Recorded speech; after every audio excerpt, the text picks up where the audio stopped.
Welcome back नाजरीन। England को शिकस्त से दो चार करने के बावजूद पाकिस्तान क्रिकेट टीम कंट्रोवर्सीज़ का शिकार हो चुकी है। उसकी वजह यह कि गैरी किस्टन की तरफ से इस्तीफ़ा सामने आ गया और उसकी वजूहात ये बताई जा रही हैं कि उनके पास इख्तियार नहीं था, सिलेक्शन में उनकी इनपुट ली नहीं जा रही थी, जिसके बाद जेसन गिलेस्पी को अबूरी कोच बनाया गया।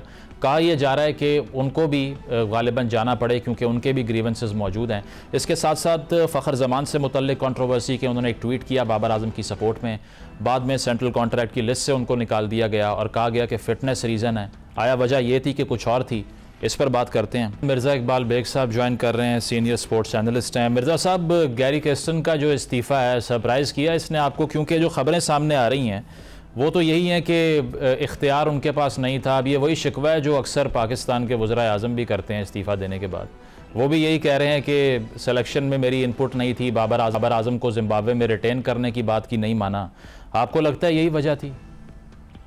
ये बहुत सारी वजूहत है मुजम्मिल, और सबसे बड़ी वजह तो ये कि हम लाते बड़े तम तराक के साथ हैं, फूलों के वो जो पत्तियां निछावर कर देते हैं जब कोई आता है गैर मुल्की कोच, और जब जाता है तो इस तरह से जाता है कि पाकिस्तान की जगहसाई होती है। इसी तरह का मामला आपको याद होगा 2019 में मिकी आर्थर के साथ पेश आया था, जब वर्ल्ड कप के बाद उन्हें बुलाया गया, उस कमेटी का हिस्सा थे और कमेटी की मीटिंग के बाद उन्हें कह दिया गया खुदा हाफिज।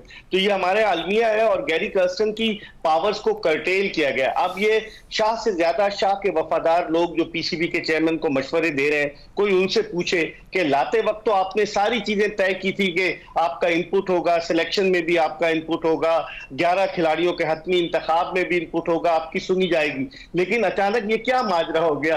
अप्रैल में जो थे वो आए थे गैरी किस्टन और अचानक ही ताल्लुकात खराब होना शुरू हो गए। मेरे ख्याल में जो बीच के लोग हैं ना वो ज्यादा वाइटल रोल प्ले करते हैं, और पाकिस्तान का बड़ा तल्ख तजुर्बा रहा है गैर मुल्की कोचेस के साथ, चाहे वो रिचर्ड पाइबस हो, चाहे वो जेफरी लॉसन हो, बेशुमार लोग हैं। डेव वॉटमोर चले गए, फिर इंतकाल हो गया बॉब बुलमर का, तो बेशुमार, फिर ग्रांट ब्रैडबर्न थे, वो भी कोच थे, मिकी आर्थर भी थे। तो हमारा तजुर्बा बड़ा तल्ख रहा है और पाकिस्तान क्रिकेट बोर्ड को सोचना चाहिए। या तो गैर मुल्की कोचेस, वो कहते हैं स्क्वाड सिलेक्शन में जो वोटिंग का इख्तियार था वो वापस लिया। इस पर गैरी किस्टन ने कहा कि मैं मजीद जो है ना टॉलरेट नहीं कर सकता इसको। ये बिल्कुल सही है मुजम्मिल कि कोच का इनपुट होता है, कोच की जिम्मेदारी भी तो होगी ना। अगर आप उसके पर काट देंगे कि स्क्वाड सिलेक्शन में 11 रुकनी, फिर अगर टीम हारेगी तो आप कोच पे डाल देंगे कि जनाब आपकी टीम थी ये।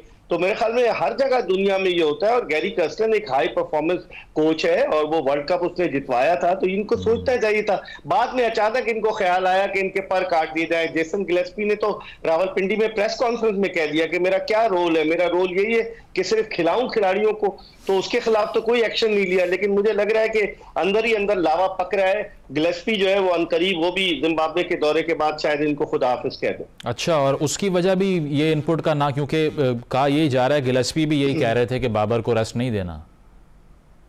या इनपुट अगर आप नहीं लेंगे, आप लेकर आए, उनको भारी मुआवजा डॉलर्स में दे रहे हैं, आप उनका इनपुट तो ले, उनके ऊपर जिम्मेदारी तो डालें। अब टीम हारेगी तो जिम्मेदारी तो उनकी नहीं होगी, वो कहेंगे कि जी हमने तो 11 खिलाड़ी बनाए नहीं, हमने तो, हमारा 15 रुकनी टीम में तो इनपुट था ही नहीं।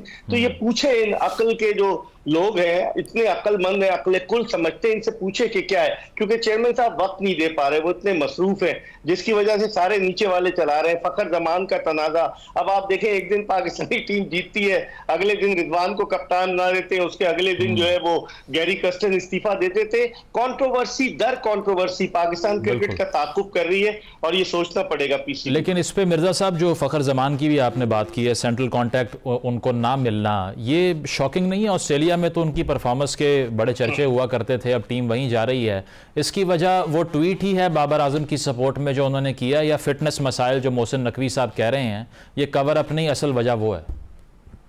नहीं, असल वजह यह है कि 1 सितंबर को एक कनेक्शन कैंप हुआ था और लाहौर के 5 स्टार होटल में 6-7 खिलाड़ियों को बुलाया गया था, सीनियर को, और चेयरमैन साहब इस्लामाबाद से वीडियो लिंक पर मौजूद थे। और वहां चेयरमैन साहब ने कहा कि आप लोग खुलकर अपने ग्रीवेंसेस निकालें, कोई कुछ नहीं कहेगा। तो उस मीटिंग में फखर जमान ने पीसीबी के डायरेक्टर इंटरनेशनल क्रिकेट और पीसीबी के चीफ ऑपरेटिंग ऑफिसर को कहा उनके बारे में कि साहब जिस तरह का ये रवैया रख रहे हैं कि मुझे बुलाया वेस्ट इंडीज से, इतनी लंबी फ्लाइट करके आया और अगले दिन मेरा फिटनेस टेस्ट रख लिया, मुझे एनओसी नहीं दे रहे।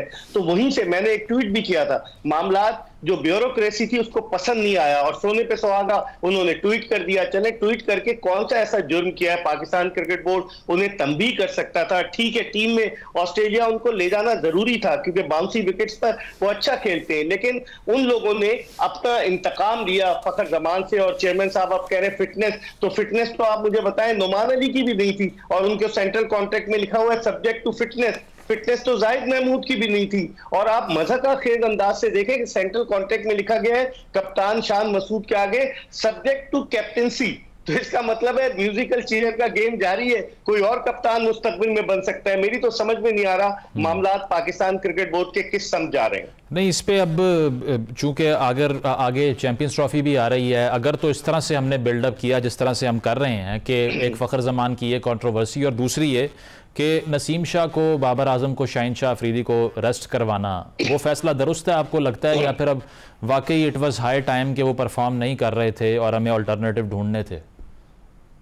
देखिए उस वक्त तो उन दोनों की स्पीड भी कम हो गई थी। ठीक है, उन्हें रेस्ट करा दिया, लेकिन ये ऑस्ट्रेलिया के दौरे के लिए उन्हें ड्रॉप नहीं कर सकते थे क्योंकि उनको पता है उनकी अहमियत का। इस दौरान उन्होंने अपनी फिटनेस भी रीगेन की होगी, अपनी बॉलिंग स्पीड भी बढ़ाई होगी और बाबर आजम को यहाँ उन्होंने आराम कराया। बाबर आजम ऑस्ट्रेलिया में पाकिस्तान के लिए बड़ा इंपॉर्टेंट है क्योंकि जो लड़के अनाउंस किए मुजम्मिल, अगर आप उनकी लिस्ट देखें तो वो इतने तजुर्बाकार नहीं है। सऊद शकील को आपने वनडे टीम में भी नहीं रखा, जो टेस्ट का प्लेयर है और वो पहले वनडे टीम में रहा है, जो फंस के खेलता है। आपकी टीम तो 50 ओवर से पहले ऑल आउट हो जाती है, T20 की तरह खेलती है। तो आपने क्या किया है, सिलेक्शन मेरी समझ में नहीं आ रहा। और फिर सोने पे सुहागा, अलीम डार साहब बड़े रेपुटेड आदमी, उनको आपने सेलेक्टर बना दिया, उनको आप अंपायरिंग का हेड बनाते, उनको आप चीजें सोचते कि अंपायर्स का मयार बेहतर करें। समझ नहीं आ रहा कि कौन मशवरे दे रहा है ये सारे। नहीं, और इसके अलावा और नाम भी है ना इस लिस्ट में, क्योंकि हसन अली हों, इमाद वसीम हों, सरफराज अहमद हों या इफ्तिखार अहमद हों, अब इनका सेंट्रल कॉन्ट्रैक्ट के जो लिस्ट है उससे निकल जाना, इस पे आपको लगता है कि कुछ और सोच विचार होना चाहिए था?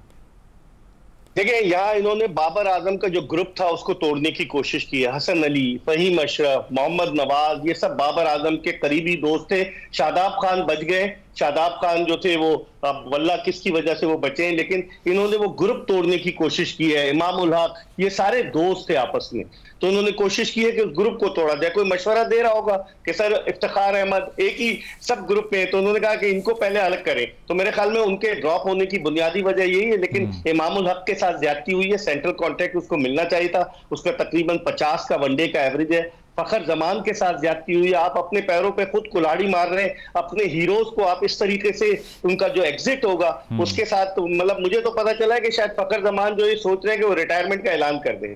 तो आप पाकिस्तान क्रिकेट में कितनी कंट्रोवर्सीज होंगी, कितना आप ये करेंगे, खिलाड़ियों पर दबाव डालेंगे। इनकॉम्पिटेंट लोग, जो आपका डायरेक्टर इंटरनेशनल क्रिकेट है मुजम्मिल, उसके पास एक होटल के डिप्लोमा है होटल का, और उससे क्रिकेट नहीं खेली, वो इस वक्त डायरेक्टर इंटरनेशनल क्रिकेट है। अब चेयरमैन साहब ने कल प्रेस कॉन्फ्रेंस में कहा है कि हम सोच रहे हैं कि इंटरनेशनल क्रिकेट डिपार्टमेंट को रीवैम्प करें। तो खुदा का खौफ करें ये लोग, बस क्रिकेट ऐसी ही जा रही है पाकिस्तान में, right man for the right job नहीं है। अच्छा, एक और चीज़ पे मैं कमेंट चाह रहा था। रमीज़ राजा साहब ने जिस तरह से शान मसूद को एड्रेस किया सीरीज़ जीतने के बाद, एक तो ये कहना कि how did you manage losing 6 games in a row, फिर ये कहना कि अपनी ये शॉट कब ठीक करेंगे। अब इस पर खासी तनकीद हो रही है कि एक विनिंग कैप्टन जो कि काफ़ी अरसे के बाद एक होम सीरीज़ जितवाता है आपको इंग्लैंड से, क्या उसको इस तरह ट्रीट करना चाहिए था रमीज़ राजा साहब को? देखिए रमीज राजा को 22 दिसंबर 2022 को पाकिस्तान क्रिकेट बोर्ड के चेयरमैन के ओहदे से हटा दिया गया।